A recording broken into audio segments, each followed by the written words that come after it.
Olá pessoal, eu sou Andréa Cury, psicóloga do grupo Health Scope. Estamos aqui mais uma vez com o Scopecast. Estou com a minha colega Fernanda Del Moura, que é nutricionista do grupo, e a gente vai falar um pouquinho sobre o Setembro Amarelo, né? Que nós estamos em setembro e precisamos falar um pouquinho sobre essa prevenção ao suicídio. E nesse mês é onde mais se fala sobre isso. E a ideia é a gente trazer um pouquinho do quanto a alimentação saudável ajuda na prevenção e também na ajuda do tratamento de casos de depressão, ansiedade e outros transtornos mentais, emocionais, que acabam levando, infelizmente, a essa situação do suicídio. Então vou deixar a Fernanda falar um pouquinho, né, dela, do trabalho dela, e a gente vai fazer uma troca, né, do quanto esse trabalho multidisciplinar é importante, né? Porque quando se fala em saúde mental, tem que se falar em corpo físico, em mente, corpo e espírito. O trabalho da nutrição é fundamental para isso. Olá pessoal, eu sou a Fernanda Dalmora, né? Como a Andréa falou, eu sou nutri aqui do grupo Health Scoop e eu acho que aqui no grupo a gente trabalha bastante isso, né? Essa interdisciplinaridade, né? Trabalha esse contato com o paciente de uma forma integral, promovendo essa prevenção. E o que eu acho interessante nesse assunto sobre suicídio é que a alimentação ela contribui demais na prevenção, porque hoje a gente tem, pelo menos eu tenho atendido bastante pessoas que chegam para mim com uma quantidade de necessidades mentais, assim, né, com uma queixa muito potencial e que eu posso ajudar. E isso é muito interessante, porque a alimentação ela entra num controle, né, mental, num controle de ansiedade, num controle tanto até de físico, né, da parte mesmo de ganho de peso, então você consegue abordar isso, autoestima, sim. E eu acho que às vezes a gente fica pegado de, eu tô controlando o suicídio, como que eu posso fazer isso? E todas essas queixas, acho que até depois da pandemia, né, Andréia? Sim. Acho que a pandemia aumentou muito isso. As pessoas elas ficaram mais tempo em casa, as pessoas elas perderam um pouco da rotina delas de vida, né, tanto financeira, uma rotina mesmo de mental, eu acho, né? A pessoa ficou com aquela carga de trabalho em casa, aí às vezes a gente fala assim, ai que bom, tô fazendo home office, mas a gente trabalha muito mais. Muito né? mais. E fora a questão do próprio Covid, né? Que eu acho Sim. que veio mexer emocionalmente com todos nós, né? Sim, deixou várias sequelas. Uma doença sequelas. totalmente desconhecida, né? Sim, e deixou várias sequelas, né? Eu acho que uma das maiores sequelas eu vejo como a ansiedade, né? Que potencializou muito nas pessoas depois. Sim. Claro, tem o cansaço, tem a falta, né, de disposição que a gente vê muito também, mas a parte de ansiedade, eu acho que parece que foi um gatilho mesmo para as pessoas desenvolverem, né?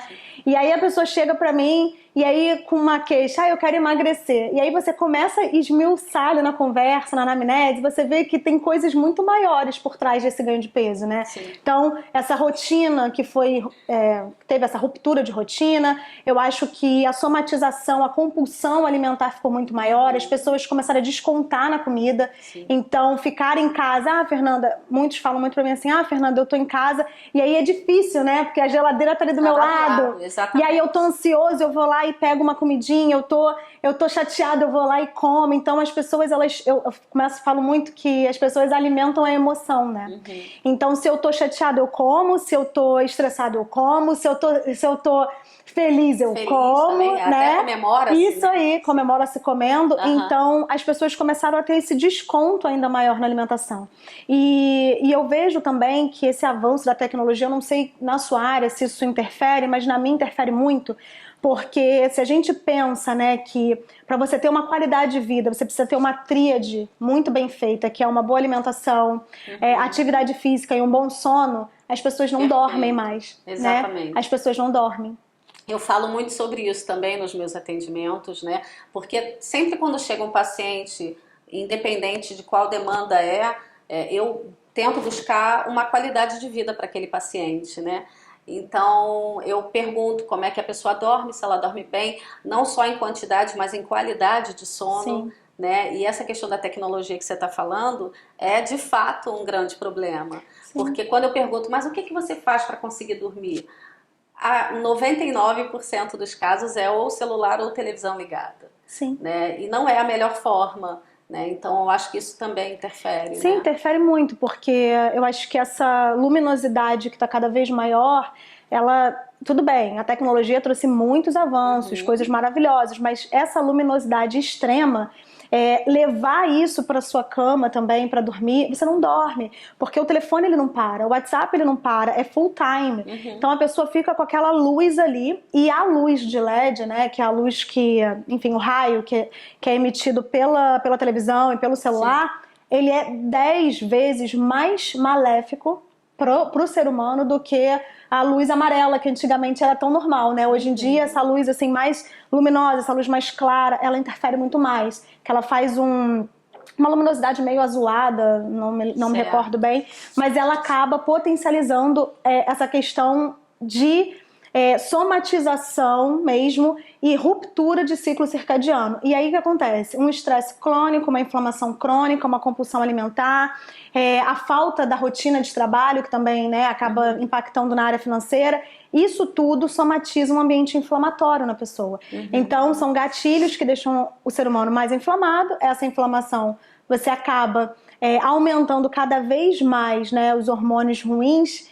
E aí a gente só pensa no cortisol, mas não é só ele, nós temos vários. E você acaba tendo uma dificuldade do teu cérebro captar mais triptofano, que é o nosso precursor aí de serotonina, né, que é um dos nossos hormônios primordiais, né? de bem-estar, de alegria, de prazer, aquela delícia do chocolate, né, que todo mundo quer depois da comida. Mas enfim, a serotonina a gente fica com uma defasagem, né, de produção. Por si só, a melatonina também cai, então a pessoa ela entra num ciclo que ela não consegue sair inflamatório. E isso vai gerar muito problema, isso vai gerar vários disruptores metabólicos, ela vai ter dificuldade, né, de metabolização de glicose, ela vai ter um aumento de resistência à insulina, então isso evita que ela consiga emagrecer, ela vai ter um ganho de peso excessivo, ela vai ter muitos problemas associados, né, metabólicos associados a essa inflamação e esse estresse crônico. Então, às vezes a pessoa chega joga no teu colo, eu quero emagrecer, e aí você pega todos esses problemas, né, e você começa a trabalhar isso na vida da pessoa, você traz muito mais benefício, né? Sim. E aí você trata a ansiedade, você trata uma futura depressão, e aí, claro, você previne, né, algo que tem crescido muito, né, que é o suicídio. Então, eu vejo como um dos pilares essa prevenção, né? Sempre quando chega um paciente, né, eu pergunto sempre, né, como eu falei, a questão do sono, pergunto se faz atividade física, né? E a questão da alimentação. E existe esse mito, né, do o que é bom engorda e o que é ruim é saudável. E não é uma verdade, né? Isso eu acho que a gente tem que falar mais sobre isso, porque não é dieta, é reeducação alimentar.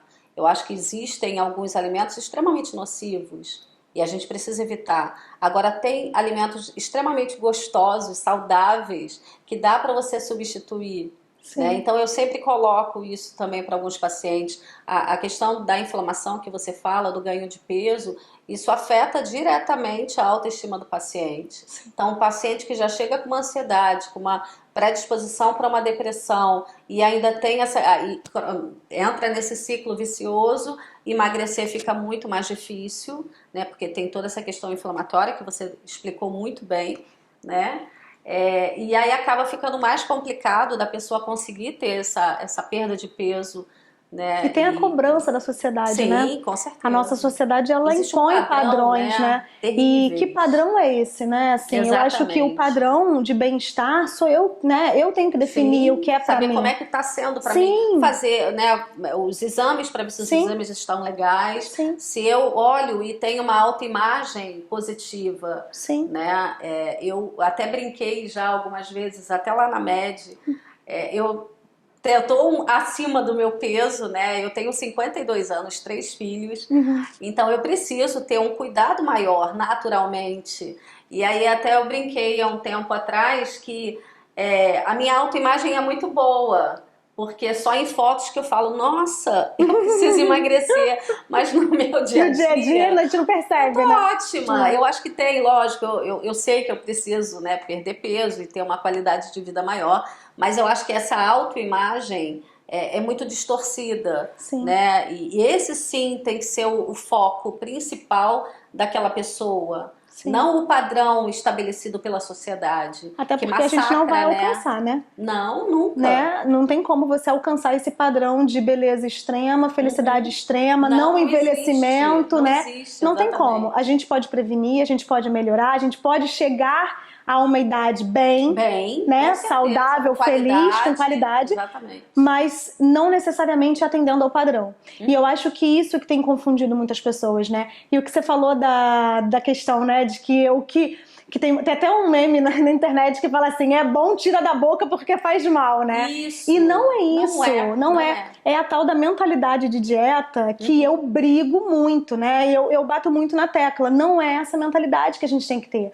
A gente tem que entender que é um estilo de vida. Da mesma forma que eu vejo uma série porque eu gosto, da mesma forma que eu leio um livro porque eu gosto, eu tenho que comer porque eu gosto. Prazer, eu tenho que né? ter prazer, é Exatamente. isso. Então é prazer na atividade física, é prazer na alimentação, é prazer no desenvolvimento disso tudo, né? E se tiver prazer, fica melhor, fica muito mais fácil, mais leve, né? O fardo fica muito mais tranquilo. Essa questão da atividade física, né, que eu sempre pergunto para os pacientes se faz, eu oriento, né, que busque fazer uma atividade física. Ah, mas eu odeio academia. Atividade física não é só ir para academia, né? Tem vários outros esportes, né, que você pode buscar, natação, esportes de equipe, andar na praia, dança. dar uma caminhada, dança. Eu falo muito pra eles isso. Exatamente. O que você gosta de fazer? Aí tem paciente que fala, não gosta de fazer nada. Aí eu falo, não é possível. Você não gosta de dançar, você não gosta de conversar, você não gosta de fazer uma aula ao ar livre, né? Enfim. A yoga, né, de alguma forma também, trabalha a saúde mental. Trabalha todo em relação à saúde mental. Exercícios de respiração. É um conjunto, né? O próprio Pilates também, eu acho bem interessante, porque ele trabalha muito isso também, muita né? Respiração ele trabalha a parte mental, ele trabalha a parte física, ele traz condicionamento, então é uma das opções que eu dou quando o paciente odeia definitivamente tudo. E aí, assim, eu acho que essa interligação, né? Eu até encaminho bastante para psicologia, porque às vezes a pessoa ela tem essa dificuldade de aceitação de si mesmo, né? Essa dificuldade de entender o processo. Eu também falo muito isso. Que a pessoa às vezes acha que emagrecer engordei 20 quilos, eu vou perder em um mês. Não, é um processo, né? Cada degrau de uma vez, ou então muitas pessoas também ficam com aquela mentalidade do 8 ou 80, né? Vou pro lado bem drástico, Fernanda, eu quero algo bem restritivo, corta tudo. Não vai manter. Não vai manter. Entende? Aí é o efeito sanfona, né? É o efeito sanfona, não sai nunca do ciclo. E isso só faz cair mais no processo de ansiedade e de depressão. Sim, porque é a frustração. Exatamente. Eu acho que nós, seres humanos, nós não sabemos lidar com a frustração, né? De nada. A gente sempre isso cria... é um grande problema geracional, né? Eu acho que atualmente isso é muito grave. Muito. Né? Eu tenho percebido isso, e quando eu falo geracional é independente da idade. Eu vejo pacientes adolescentes de 20, 30, 40, 50 anos, né, que está com essa dificuldade de lidar com frustração. Mesmo os mais velhos, que já tiveram toda uma educação, eu acho que mais restritiva, sim, e que aprenderam a lidar com frustração, estão perdendo essa capacidade atualmente. Né? Isso é uma coisa que tem me chamado bastante atenção, porque a gente precisa aprender a lidar com frustração. A vida é feita de ganhos e perdas, talvez isso conquistas e fracassos, né? Desculpa. Talvez isso esteja um pouco relacionado também com esse imediatismo, né? Com essa busca constante que as pessoas têm. A globalização, por algo... né? Tudo é muito rápido, né? Eu sempre costumo falar, eu tenho 3 filhos, a minha filha mais velha tem 24 anos, e quando ela era pequenininha, ela devia ter uns 5 anos, eu lembro de uma conversa com a psicóloga da creche dela, que era uma pessoa que eu gostava muito. Ela falou pra mim assim, essa é a geração dos descartáveis. Naquele momento eu não entendi o que ela quis dizer. Embora que eu já trabalhava com clínica também, né? Já tenho formação há quase 30 anos, mas eu não trabalhava com crianças. Então eu não entendi muito bem o que ela quis dizer ali. Hoje eu entendo perfeitamente. Que tudo é muito imediatista, né? Tudo é muito rápido e muito descartável. Né? A própria tecnologia acaba fazendo isso. Né? Você compra um aparelho hoje, o ano que vem você quer um novo, né? Porque aquele realmente já perdeu algumas funções. Isso é muito complicado, porque simbolicamente é dessa forma, mas acaba levando para outras, inclusive para as relações, Sim. né? E isso é um agravante também. Sim. Eu acho que hoje, né, para você deixar de ser amigo de alguém, é só você dar um unfollow, né? Não tem mais esse tete a tete, não tem Aham, mais esse contato, não tem mais exatamente.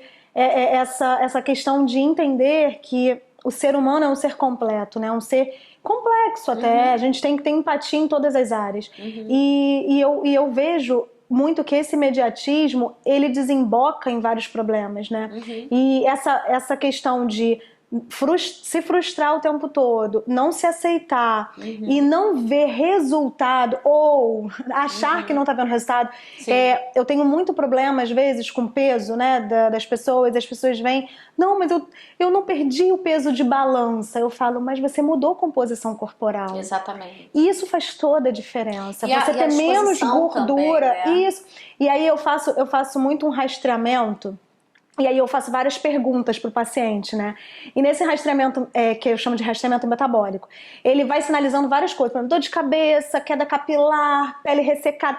E a pessoa, ela vai preenchendo. E Uhum. aí tem pessoas que começam comigo pontuando 100. Pontuar 100 É assim, é tudo, né? terrível, tá ruim, tá muito ruim, Tá né? ruim. Tá bem mal. Aham. E aí, na segunda consulta, já cai às vezes pela metade. Ou E então, às nem se dá vezes, conta, né? não se dá Não conta. se dá Aí conta. fala assim, ai, mas o meu peso não mudou. Fernanda, eu fiz tanta coisa. Eu falo, calma. Você se pesou aonde? E também tem isso, né? A pessoa fica se Sim, pesando. sim. Aí eu falo, você se pesou aonde? Deixa para se pesar aqui. A gente avalia Aham. a composição, é diferente, né? Aí a pessoa vem, aí eu falo, e aquela tua dor de cabeça? E teu sono? Você tá conseguindo dormir agora? Uhum. É bem que eu tô. Sim. Ah, parou de acordar, né?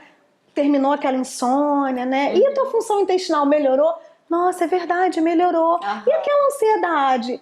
Eu não tô mais sentindo aquela vontade de comer? E aí eu começo a A perda de sinalizar. peso vai ser uma Isso consequência, né? é Exatamente, exatamente. consequência, não é o problema, né? Você precisa entender que tem tudo, muita coisa por trás, sabe? Uhum. Você tem ali uma rede, né? Por isso da nossa rede de apoio, por isso é tão Exatamente. importante, né? Uhum. Porque o trabalho, teoricamente, o físico, né? Vem você trabalhando a área mental, às vezes Uhum. vem um endócrino trabalhando a parte hormonal e Sim, a gente ajusta. A gente consegue exatamente. dar para essa pessoa algo que ela vem buscando, né? Que é o Sim, quê? Qualidade de vida, bem-estar, saúde. E aí a gente minimiza todos esses problemas, né? Que hoje sim. a sociedade só potencializa, eu acho, né? É interessante, né? Porque muitas vezes o paciente ele não vem buscar a gente para ter uma melhor qualidade de vida. Não. Ele vem ou para emagrecer ou para melhorar alguma coisa bem específica. Por isso que todo esse processo, que é o que você está falando, comigo também acontece,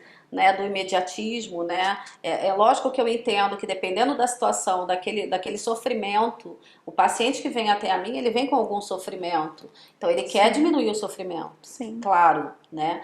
Mas além disso, tem todo um contexto, tem todo um histórico, né, que precisa ser respeitado, precisa ser escutado daquele paciente e ele também com o tempo ele vai entendendo que dentro desse processo algumas mudanças pequenas e sutis estão acontecendo sim, e que às vezes ele não se dá conta, sim. né? E isso é muito interessante, E eu acho que essas mudanças sutis, não só falando fisicamente, né? Porque a como gente é emocionalmente, sim. notório isso, Aham. mas emocionalmente. Tem pessoas que eu atendo a primeira vez que a pessoa ela chega com uma letargia, uma voz. E aí na segunda vez que eu vejo, ai, porque aí eu falo, nossa, até seu Uhum. timbre mudou. Você Sim, tá tão mais disposto que você consegue falar, você consegue identificar o que tá faltando hoje, né? Tem sim. muitas pessoas, às vezes, que também não sabem o porquê que estão ali. Mas depois começa a colher tanto benefício que ela entende, né? E Uhum. ela começa a naturalizar o processo. Eu acho que também tem isso, né? Às vezes a gente coloca como algo intangível, né? Não, alimentação saudável é muito caro. Não, alimentação saudável eu não consigo, porque a minha rotina é muito confusa, né? Eu trabalho, eu isso, eu aquilo. E aí eu sempre brinco muito, né? Que eu falo assim, gente, de rotina confusa eu tô legal. Porque Aham. eu tenho filho pequeno, trabalho, durmo Exatamente. tarde, acordo cedo. Então, assim, rotina, nós precisamos organizar, né? Exatamente. E eu acho que nós temos essa dificuldade, né? O ser humano, O eu ser acho, humano, sim. de se organizar, de entender o que é qual é a minha prioridade hoje? A minha prioridade hoje é o quê? É tirar 40 minutos para cozinhar para a semana? Isso vai mudar a minha semana. Sim, eu vai vou fazer ter total comida. diferença, né? E aí eu vou deixar de comer aquela... Quando eu tô com fome, né? Quando a gente tá com fome, a gente escolhe o que a gente... A emoção, né? A gente alimenta a nossa emoção. Se eu tô com fome e tô corrida, eu vou querer o quê? Um salgado, um fast food, rápido, um né? junk food. Alguma coisa rápida. Então, assim, se eu alimento a minha emoção quando eu não tenho o que comer, eu trazendo vai minimizar isso, né? Então, eu acho que eu sempre converso com eles que é cuidar da organização. Ah, Fernanda, mas eu não tenho tempo para isso, não. Eu falo, vamos pensar? Meia horinha. Tudo que nós temos, Tudo na que verdade. nós temos. A gente só precisa organizar esse É tempo. o que eu tô dando prioridade, né? Exatamente. Diminui o tempo da rede social, né? E faz ali tudo bem rapidão ali, né? Na cozinha, enfim. E aí vai dar tudo certo, né? Eu acho que foi, né?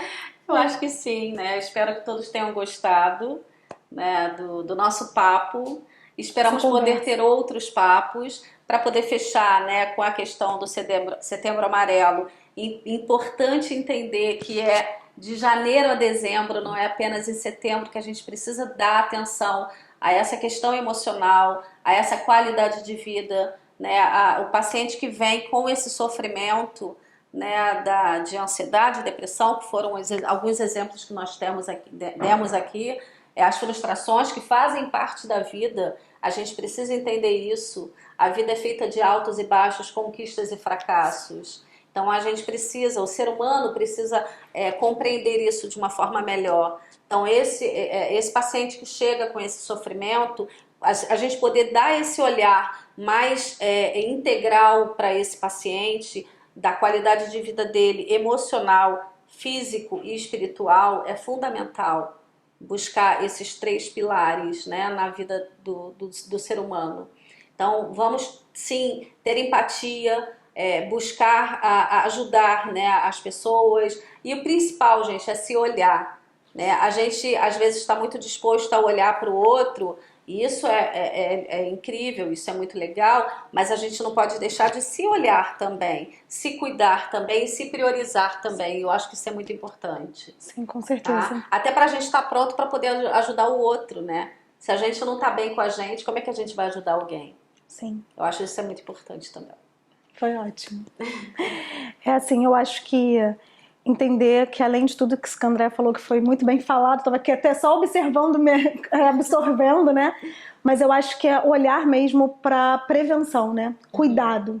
E eu acho que essa tríade é muito completa, né? Uma boa alimentação, atividade física e ter prazer. Eu acho que é isso, né? As pessoas têm que buscar fazer o que gostam, entender que escolher o que está fazendo com prazer, com qualidade, porque eu acho que isso faz toda a diferença. E a gente vai se tornar pessoas melhores, né? Com certeza. E claro que como profissionais o olhar da empatia é todo, né? Eu acho que a gente tem que ter essa empatia multi, né, com o nosso paciente. Foi ótimo. Adorei também. Que bom. Até a próxima.